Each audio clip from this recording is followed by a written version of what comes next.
மொறுமொறுன்னு வாழைப்பூ வடை எப்படி பண்ணுறதுன்னு பார்க்கலாமா?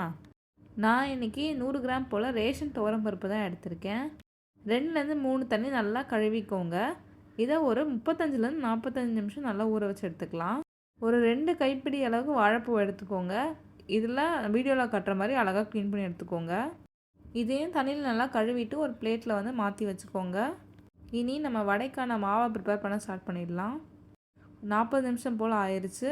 நான் ஊற வச்சுருக்க பருப்பில் 3ல் 2 பங்கு மிக்ஸி ஜாரில் சேர்த்துக்கிறேன். மிச்சம் ஒரு பங்கு தனியாக எடுத்து வச்சுக்கோங்க. இது கூடவே ஒரு விரல் அளவுக்கு இஞ்சி, 4 பல் பூண்டு, காரத்துக்கு ஏற்ற காஞ்ச மிளகா, 2 டீஸ்பூன் சோம்பு சேர்த்துக்கோங்க. நம்ம க்ளீன் பண்ணி வச்சுருக்க வாழைப்பூவையும் இப்போ சேர்த்துக்கலாம்.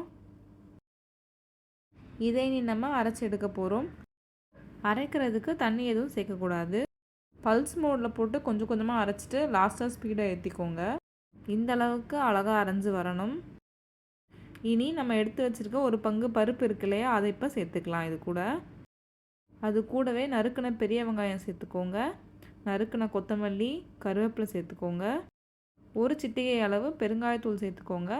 லாஸ்ட்டாக தேவையான உப்பும் சேர்த்து நல்லா கலந்து விட்டுருங்க. வடை பொரிக்கிறதுக்கு தேவையான எண்ணெயை சூடு பண்ணி எடுத்துக்கோங்க.